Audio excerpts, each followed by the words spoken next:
सभापति महोदय, आज महामहिम राष्ट्रपति जी के अभिभाषण पर इस सदन में चर्चा हो रही है। चर्चा में सरकार का पक्ष और विपक्ष दोनों हम सुन रहे हैं। मैं एक घटना का जिक्र करना चाहता हूं। मेघालय का एक गांव जो बांग्लादेश भारत के बॉर्डर पर है, कोंगथोंग, इसे मैंने गोद लिया। जब मैं उस गांव में गया तो वहां राजनीतिक गतिविधियां नहीं थी, ना कांग्रेस थी, ना भारतीय जनता पार्टी थी, ना नेशनल पीपुल्स पार्टी थी। यह बात इसलिए महत्वपूर्ण है कि गांव के लोगों का विचार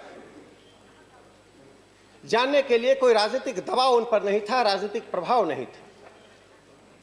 अभी मैं 3 दिन पहले फिर इस गांव में गया। गांव के लोगों से चर्चा हुई, वे खासी बोलते हैं। मैंने पूछा कि आपको क्या पब्लिक डिस्ट्रीब्यूशन सिस्टम से चीजें मिलती हैं? तो चावल को खासी में खाओ बोलते हैं। उन्होंने बोला, खाओ मोदी, यानी मोदी का चावल हम तक पहुंच रहा है। भारत और बांग्लादेश के बॉर्डर पर स्थित उस गांव में जहां पर कोई राजनीतिक गतिविधि नहीं है, जो लोग आजादी के बाद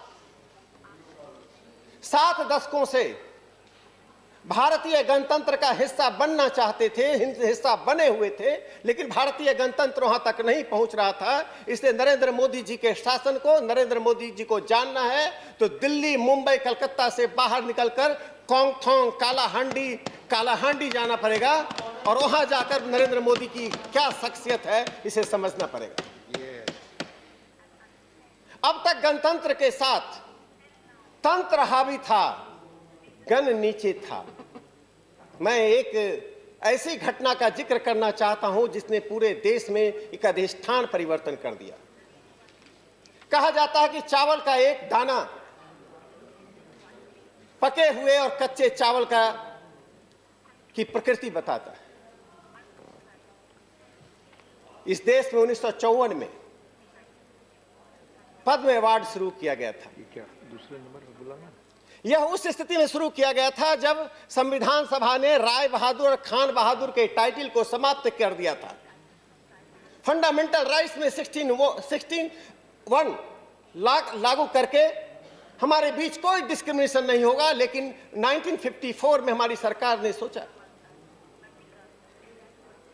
कि जो लोग सार्वजनिक जीवन में ऐसा काम करते हैं जिससे समाज का हित हो, राष्ट्र का हित हो, राष्ट्र का संवर्धन हो, ऐसे लोगों को टाइटल नहीं, अवार्ड देना चाहिए। लेकिन 55 से लेकर 1969 तक जो हुआ, मैं कोई टिप्पणी करना नहीं चाहता हूं, टिप्पणी करना अनुचित होगा। उसके कारण कांग्रेस पार्टी के पूर्व अध्यक्ष, अखिल भारतीय राष्ट्रीय कांग्रेस के 15 साल रहे महासचिव और सोशलिस्ट नेता जेबी कृपलानी को 1969 में पार्लियामेंट के अंदर एक बिल लाना पड़ा, प्राइवेट मेंबर बिल लाना पड़ा, conferment of decoration of person abolition award, abolition bill. उन्होंने तर्क दिया, निजी प्रतिबद्धता, राजनीतिक प्रतिबद्धता के आधार पर आप लोगों को यह अवार्ड देते हैं जो कि इस देश का अपमान है, इस देश के नागरिकों का अपमान है। यद्यपि बिल डिफीट हुआ, लेकिन परंपराएं चलती रही। निजी प्रतिबद्धता और निजी आकांक्षाओं, निजी संबंधों के आधार पर अवार्ड देते रहे। 2014 में नरेंद्र मोदी जी की सरकार बनी। जो परिवर्तन हुआ, वह परिवर्तन यदि विपक्ष के दिल को नहीं छू रहा है तो मैं मानूंगा वह संवेदनशील दिल है। यह वह पार्लियामेंट है जिस पार्लियामेंट में कम्युनिस्ट पार्टी के भूपेश गुप्ता, जब प्रधानमंत्री अच्छा काम नेहरू जी कर रहे थे तो भूपेश गुप्ता जी ने नेहरू जी की प्रशंसा करनी शुरू कर दी। तो इतनी प्रशंसा विपक्ष ने की कि गंगा शरण सिंह जी कांग्रेस के थे, नेहरू जी के मित्र थे। उन्होंने कहा था कि हमारे पास विष्णु सहस्त्र नाम है, दूसरा नेहरू सहस्त्र नाम की जरूरत नहीं। यह विपक्ष और सरकार का संबंध होता था। जहां सरकारें गलत करेंगे वहां आप आलोचना कीजिए, हम आलोचना स्वीकार करेंगे। लेकिन जहां सरकारें राष्ट्र की अस्मिता को स्थापित करती हैं, गणतंत्र को पुनः रिसरेक्ट करती है, वहां पर अब सरकार को कटघरे में खड़ा। ये लक्ष्मी कुट्टी जी कौन है केरल की? ये चुटनी देवी जी कौन है? ये राधे देवी मणिपुर की कौन है? ये पप्पामल तमिलनाडु की कौन है? ये राधे देवी, चुटनी देवी, पप्पामल देवी और बिहार का दिलीप कुमार सिंह। 92 साल की आयु है, 92 इयर्स की आयु है। 1954 में विदेश से स्वास्थ्य की शिक्षा लेकर आए और जीवन भर गांव में गरीबों की सेवा करते रहे। अपनी मेडिकल की उपाधियों को उन्होंने पैसे अर्जन में नहीं दिया। भारत का गणतंत्र नई दिल्ली उस भागलपुर के दिलीप कुमार सिंह में 2021 में पहुंचे। लक्ष्मी कुट्टी जी के पास 2016 में पहुंची। तो तंत्र जो गण पर हावी था, अब गणतंत्र पर हावी है। यह नरेंद्र मोदी जी का वह अधिष्ठान परिवर्तन है जिसे विपक्ष को सराहना चाहिए। ऐसे अनेक उदाहरण हैं। मैं तो सिर्फ चावल के दाने आपको दे रहा हूं। यदि आप महिलाओं से जाकर देखिए, एक ही दाना निकाल कर देखते हैं चावल पका है या नहीं पका। लेकिन मैं एक दूसरी बात कहना चाहता हूं। इस विपक्ष की पर मैं एक शब्द कहना चाहता हूं। इस समकालीन विपक्ष की स्थिति क्या है? Dark truth and white lies. आप उस सिम्टम से निकलिए। जब तक आप डार्क ट्रूथ में फंसे रहेंगे और व्हाइट लाइज बोलते रहेंगे, जनता में आपकी विश्वसनीयता समाप्त हो रही है। आप हमें लोकतंत्र की शिक्षा दे रहे हैं। बार बार कहा जा रहा है कि नरेंद्र मोदी जी की सरकार में लोकतंत्र का गला घोटा जा रहा है, पत्रकारों को गिरफ्तार किया जा रहा है, बुद्धिजीवियों को जेल के अंदर डाला जा रहा है। मैं थोड़ा सा आईना दिखा देता हूं। मैं इमरजेंसी की बात नहीं करूंगा, वो तो सब हम जानते हैं। आजादी के बाद 1958 में पहला कानून क्या बना? 1958 में armed forces special powers act. 1978 में क्या बना? Unlawful activities prevention act. 1971 में क्या बना? जो हम सब जानते हैं, Misa, maintenance of internal security act. 1980 में क्या बना? National security act. 1985 में क्या बना? टाडा। और ज्ञानी जैल सिंह जी नहीं होते, मैं अपने पूर्व राष्ट्रपति माननीय ज्ञानी जैल सिंह जी को नतमस्तक होना चाहता हूं। उन्होंने अपनी ही सरकार के पोस्टल बिल अमेंडमेंट को रोक दिया, जिसमें राजीव गांधी जी की सरकार कह रही थी कि हम पोस्ट ऑफिस से गुजरने वाली हर चिट्ठी को पढ़ने का अधिकार रखते हैं। फिर से लाने की कोशिश की और आप हमें कह रहे हैं। टाडा के अंतर्गत 53,000 लोगों को जेल में डाला गया, 53,000 लोगों को। 7 साल बाद सिर्फ 434 लोगों को सजा मिली थी।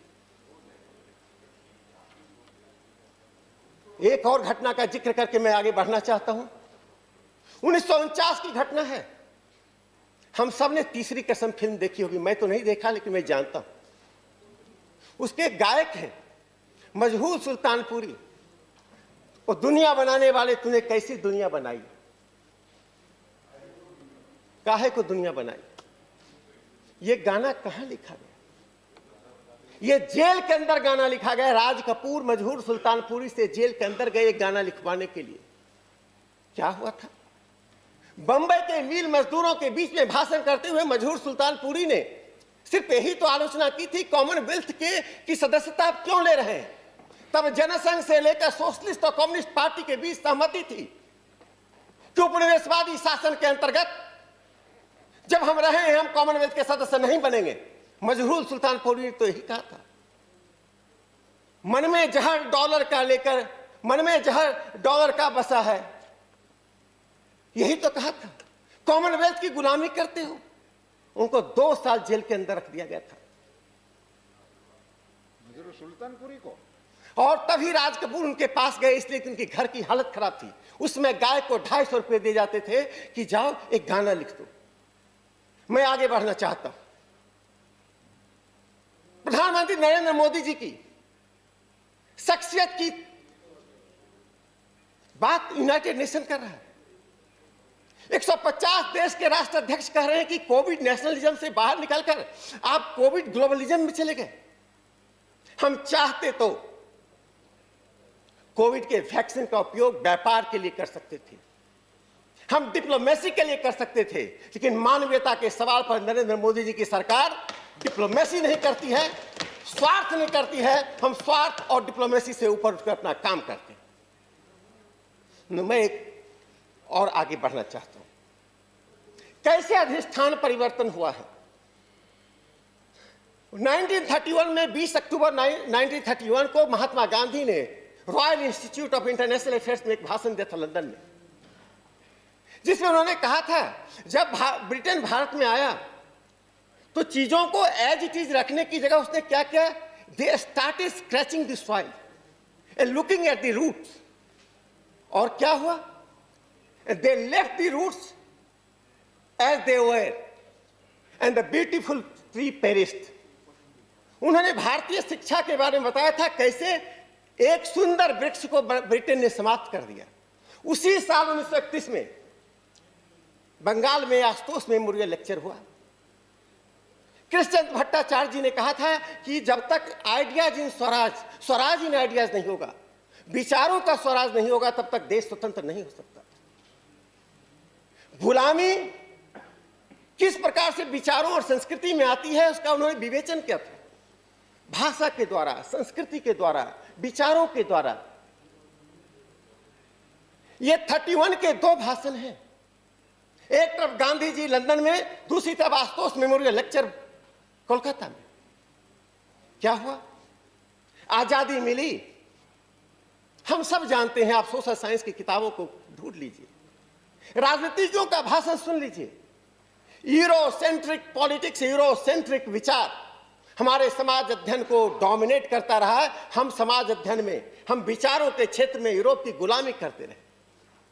आप प्रधानमंत्री नरेंद्र मोदी जी का भाषण सुन लीजिए, उनके सारे मन की बात सुन लीजिए, पार्लियामेंट के स्पीच को सुन लीजिए। इन्होंने पहली बार यूरोसेंट्रिज्म को गुड बाय कहा। पूरा भाषण इंडिया सेंट्रिक है, भारतीय संस्कृति के सेंट्रिक है। भारत के संसाधनों से जो बौद्धिकता आती है उसे उन्होंने देश दुनिया को बताने की कोशिश की है। क्या यह अधिष्ठान परिवर्तन नहीं है? क्या हम आजादी की दूसरी लड़ाई नहीं लड़ रहे हैं जब विचारों की स्वतंत्रता के लिए भारत 130 करोड़ जनता कदम बढ़ा रही है और प्रधानमंत्री नरेंद्र मोदी जी उसका नेतृत्व कर रहे हैं? देखिए, मैं उस मॉडर्निटी की बात नहीं करूंगा, चूंकि आनंद शर्मा जी तुरंत कहेंगे उनको अब संसद में लाइए। मैं उनको अब संसद में कहां से लाऊंगा? मैं उनकी मॉडर्निटी की बात नहीं कर रहा हूं, लेकिन नरेंद्र मोदी जी की जो आधुनिकता की परिभाषा है, उस परिभाषा में मैं बताना चाहता हूं decolonisation of Indian mind, de-Europeanization of ideas, de-Europeanization of the administrative structures। इन तीन बातों को लेकर हमारी सरकार आगे बढ़ रही है। उसका मैं दो उदाहरण देना चाहता हूं। नेशनल रिसर्च फाउंडेशन का नई शिक्षा नीति में गठन किया गया है। 1775 में एडम फर्गसन ने, माननीय राकेश जी, बस एक मिनट में खत्म करें। एडम फर्गसन ने मैकफर्सन को कहा था, अपना शिष्य था मैकफर्सन का, go to India to discover, to collect and to translate the Indian literature. 1775 से लेकर 2020 तक हम यूरोप के द्वारा ट्रांसलेटेड, यूरोप के द्वारा शोध किए हुए चीजों को पढ़ते रहे, लिखते रहे। ऐसा नहीं हो सकता है। आज पहली बार नेशनल रिसर्च फाउंडेशन में अपनी भाषाओं को, अपनी संस्कृति को अनुवाद करना, उन पर शोध करना, यह भारत की नई परंपरा बनी है। बस मैं एक चीज के साथ मैं समाप्त करना चाहता हूं। सभापति महोदय, एक बात विपक्ष को समझ लेना चाहिए। संजय सिंह जी उस दिन बोल रहे थे, कंक्लूड करें, आपका समय खत्म हो गया, पार्टी के अंदर से समय जाएगा।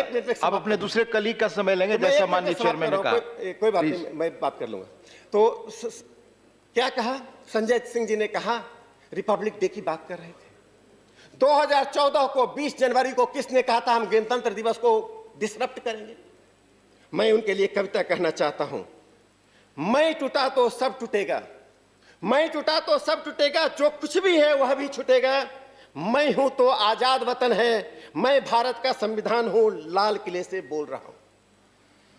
इसलिए कृपया करके ऐसी राजनीति मत कीजिए जो गणतंत्र पर सवाल हो, ऐसी राजनीति मत कीजिए जो भारत की अस्मिता पर सवाल हो, ऐसी राजनीति मत कीजिए। धन्यवाद राकेश जी, पर सवाल हो। धन्यवाद।